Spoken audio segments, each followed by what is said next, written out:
नमस्कार दोस्तों, स्वागत है आप सभी का गोल्डन जगह 21 में। तो फ्रेंड्स, बहुत ज़्यादा आप लोग का डिमांड था और हम आपको इस वीडियो ये दिखाने वाले हैं कि भाई टॉपर भी 0 नंबर लाते हैं, अच्छे से क्वेश्चन लिखे भी हैं, उसके बाद भी उनको 0 नंबर मिला है। तो देखिएगा कैसे। और ये चीज़ें ना आपको, अगर आप बीपीएससी एग्जाम के लिए, बीपीएससी सीएससी एग्जाम के लिए तैयारी कर रहे हैं, तो ये सीरीज आपके लिए सर्वोत्तम है। हम आपको वो सारी कमियां दिखाते हैं, कैसे आपको आंसर राइटिंग करना है और क्या गलती इन्होंने किया है जिनके वजह से इनको जो है आप देखेंगे क्वेश्चन को लिखा है, समय भी गया है ना, मेहनत भी गया, इनको नंबर क्या मिला, 0 मिला। और हालांकि इनके बाकी क्वेश्चन में बहुत अच्छे नंबर भी आए हैं, लेकिन उस क्वेश्चन में कैसे वो गलत किए हैं अच्छे से लिखने के बाद, अच्छा कंटेंट के बाद, अभी हम आपको बताएंगे, ठीक है। और देख सकते हो यहाँ पे 38 में जो लोग 21 नंबर ला रहे हैं, तो जाहिर सी बात है यार, वैसा ही नहीं लाते हैं, है ना। पढ़े हुए कैंडिडेट है और हालांकि इनका फाइनल मेरिट लिस्ट में नाम भी है, बहुत अच्छे स्कोर इन्होंने जीएस पेपर 1 में किए भी, है ना। हालांकि आपको दिखाऊंगा कि कुछ क्वेश्चन में इनके 0 नंबर मिले हैं, बहुत अच्छे से लिखने के बाद भी। देख सकते हैं शॉर्ट क्वेश्चन है यहाँ पे, है ना। भारत, यहाँ पे इस क्वेश्चन को देखिएगा, क्या नाम है इस क्वेश्चन का, नाम है, क्वेश्चन है, माफी चाहता हूँ, क्वेश्चन है भारत सरकार अधिनियम 1858। और इसमें देखिएगा, इस 8 में इन्होंने 5 नंबर गेन किए हैं। देख सकते हैं 8 नंबर में जो है, 8 नंबर का क्वेश्चन था जिसमें 5 नंबर लाए हैं। और वहीं पे शॉर्ट क्वेश्चन में इन्होंने लिखे बहुत अच्छे लिखने के बाद भी इनको नंबर मिला है 0। टाइम भी गया, मेहनत भी गया, और एग्जामिनर इनको क्या नंबर दिया भाई, 0 नंबर दिया। ये शॉर्ट क्वेश्चन है, हम आपको बताएंगे सारी चीज़ें, है ना। और किस आधार पे इनको 0 नंबर दिया है, यह भी हम आपको इसी वीडियो में बताएंगे। और आपको क्या गलती नहीं करना है एग्जाम हॉल में, वो चीज़ें आपको अभी इस पे काम करने की जरूरत है मेरे भाई।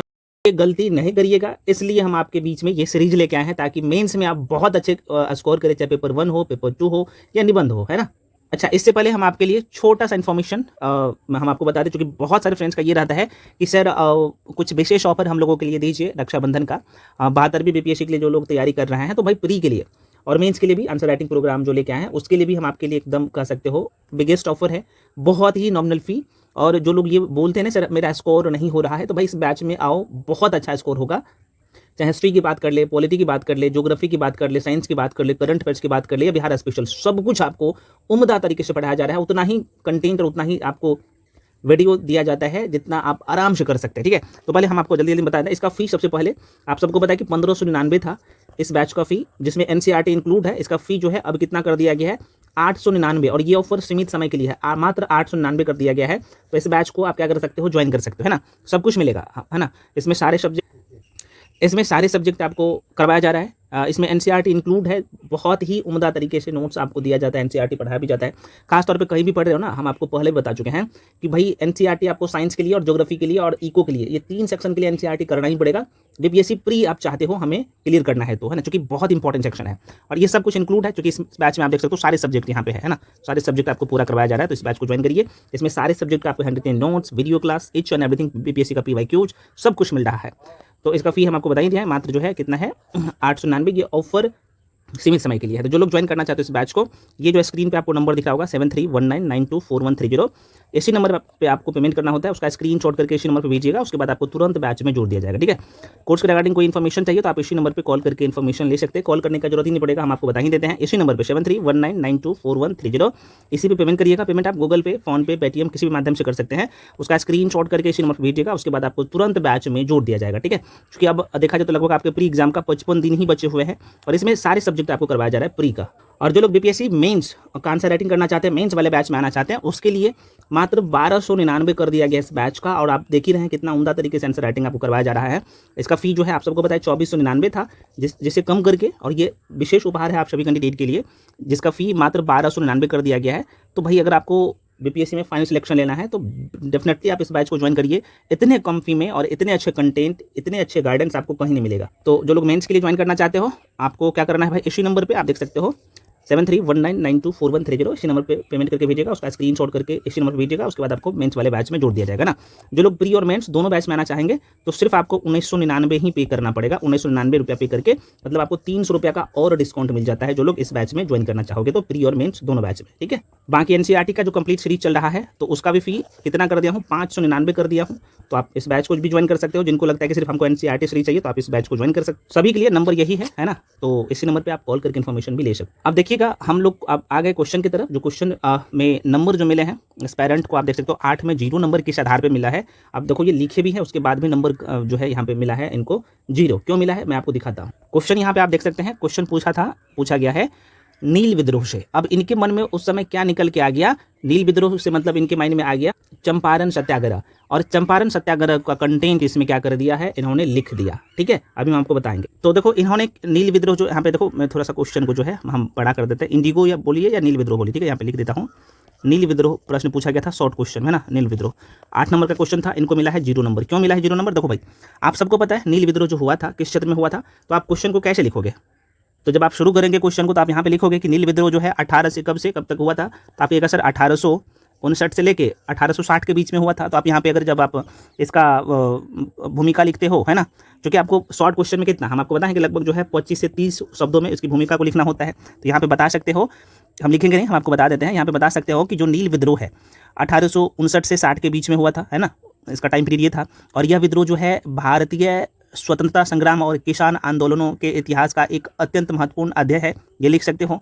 यह भी अगला पॉइंट लिख सकते हो इसमें कि यह है ना, यह जो है ब्रिटिश आर्थिक नीतियों और शोषण के खिलाफ भारतीय किसानों के शुरुआती और सबसे संगठित, है ना, प्रतिरोधों में से एक था। तो ये पॉइंट्स आप क्या कर सकते हो, लिख सकते हो, है ना। इसके जो है कह सकते हो भूमिका में इन्होंने क्या लिख दिया है, जरा सा देखिएगा। इन्होंने चंपारण के, अब देखो पूछा है नील विद्रोह हुआ कहाँ था, तो आप कहेगा सर नील विद्रोह हुआ था बंगाल वाला क्षेत्र में। आप मैप से भी दर्शा सकते हो कि बंगाल वाला क्षेत्र में, बंगाल के नदिया जिला में हुआ था, है ना। कब हुआ था, तो 1859 से 60 के बीच में बंगाल के नदिया जिले के जो है गोविंदपुर गांव में हुआ था, आपको पता होना चाहिए। और इन्होंने क्या लिख दिया है, जरा सा देखिएगा कि चंपारण। अब देखो जाहिर से बात है उस समय उनके दिमाग में ये चल के आया, क्योंकि चंपारण जो सत्याग्रह था ना, आपको पता होना चाहिए, वहाँ पे भी चंपारण सत्याग्रह जो हुआ था, तो चंपारण के जो बिहार के जो चंपारण जिला है, आपको पता होना चाहिए ये वाला, इससे पहले जो हम आपको क्वेश्चन करवाए थे। तो चंपारण के जो किसान थे ना, वहाँ पे भी क्या प्रावधान था, मतलब चंपारण के जो किसान थे वहाँ पे जो प्रावधान था कि भाई 20 कट्ठे के जो खेत था उसमें 3 कट्ठे खेत पर जो है नील की खेती करना क्या था भाई, जाहिर से बात है जरूरी था, करना पड़ता था। ये जबरन जो है सरकार के द्वारा, और वहाँ के जो जमींदार थे, है ना, तो किसान से करवाते थे।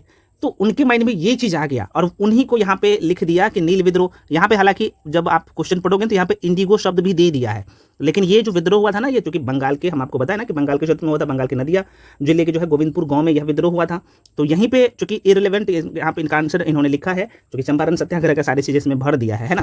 तो देखो भाई इन्होंने कंटेंट अच्छा लिखा, वही अगर सही रहता तो जाहिर से बात है इनको नंबर मिलते हैं। लेकिन भाई जाहिर से बात है अब लिखने से भी इनको नंबर नहीं मिला, क्योंकि 3 कटिया पर था, बता दिया है, क्योंकि जो चंपारण सत्याग्रह से संबंधित है, आपको पता होना चाहिए। यहाँ पे लिख भी दिया है ना, 1 बीघा जमीन पर जो है 3 कट्ठे जमीन पर जो है नील की खेती करना अनिवार्य था, है ना। जिसमें इन्होंने लिखा है कि किसान, है ना, नील की खेती नहीं करना चाहते थे, क्योंकि इसके जो है भूमि उर्वरता जो है में कह सकते हो, नील की खेती करने से जाहिर सी बात है जो जहाँ पे नील की खेती जो होता था ना भाई, तो नील की जड़ें उतना तगड़ा होता था, इतना मजबूत होता था कि भाई ज़मीन को बंजर बना देते थे। तो वो सारे पॉइंट इन्होंने लिखा है ना, देख सकते हो। और यहाँ पे इन्होंने मेंशन भी कर दिया है कि महात्मा गांधी के नेतृत्व में जो है ये चंपारण सत्याग्रह 1917 में हुआ था। देखो यहाँ पे मतलब वही चंपारण सत्याग्रह के बारे में इन्होंने लिख दिया। क्वेश्चन तो पूछा था भाई नील विद्रोह से ना, तो देखो इसीलिए अब देखो इनका समय भी गया, मेहनत भी गया और नंबर भी 0 मिला। तो ये गलती नहीं करना है। वही अगर चंपारण सत्याग्रह रहता तो जितने अच्छे से इन्होंने लिखा है, तो हमको लगता है कि 8 में इनको तो 4 नंबर मिलना ही चाहिए, है ना। और ये इन्होंने जाहिर सी बात है नंबर कमा दिया है, तो ये गलती नहीं करना है। और ये कब होगा, जब आप क्वेश्चन को प्रैक्टिस करेंगे मल्टीपल टाइम, और ऐसे क्वेश्चन तो बिल्कुल गलत नहीं होना चाहिए। तो आप कहिएगा सर लिख कैसे सकते थे, तो जाहिर सी बात है पहले आपको क्या लिखना है भाई, तो आप कहिएगा सर पहले भूमिका यहाँ पे लिखना है। भूमिका में क्या लिखना है, नील विद्रोह की बात कर ले तो आप यहाँ पे बता सकते हो कि भाई नील विद्रोह कब से कब तक, तो 1859 से लेकर 60 के बीच में यह विद्रोह हुआ था।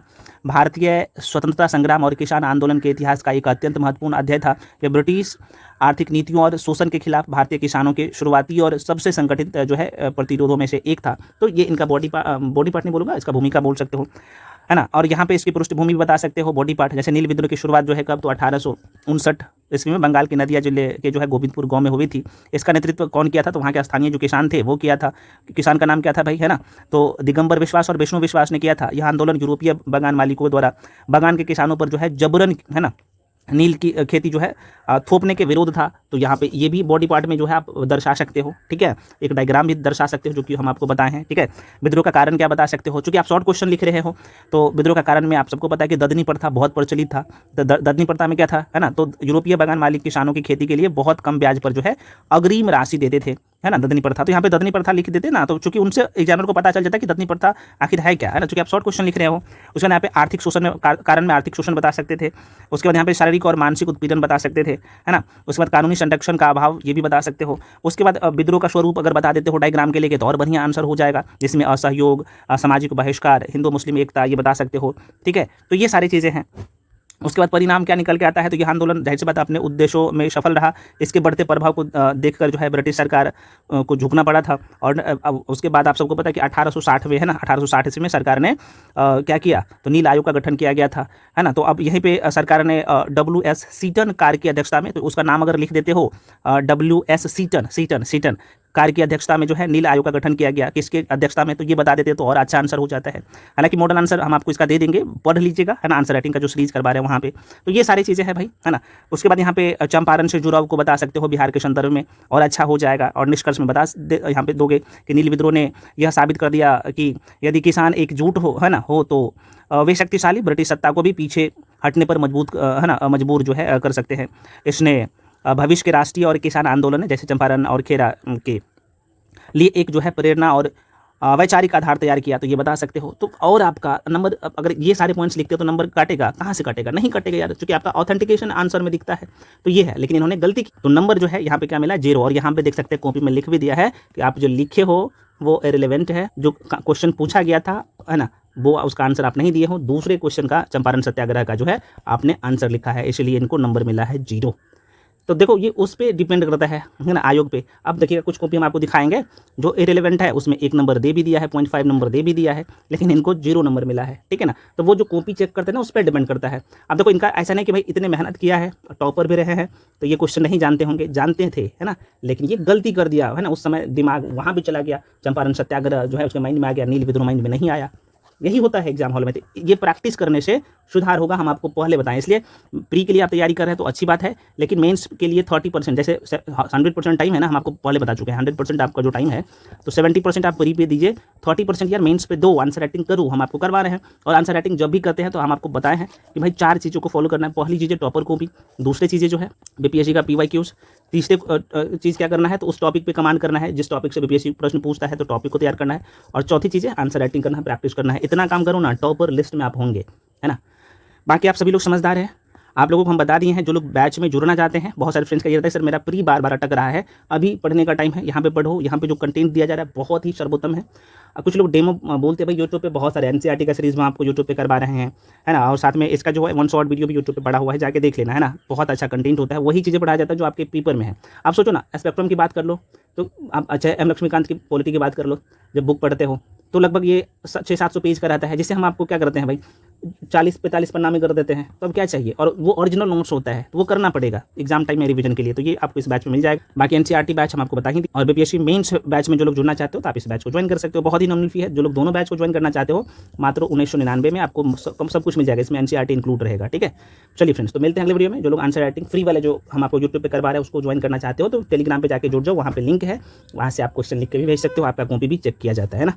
चलो तो मिलते हैं अगले वीडियो में। सभी लोग टेलीग्राम पे जाके जरूर जुड़ जाइएगा। जो भी डाउट या कन्फ्यूजन है आप लोग कमेंट सेक्शन में कमेंट करिएगा, ठीक है फ्रेंड्स। तो मिलते हैं अगले वीडियो में, तब तक के लिए जो है।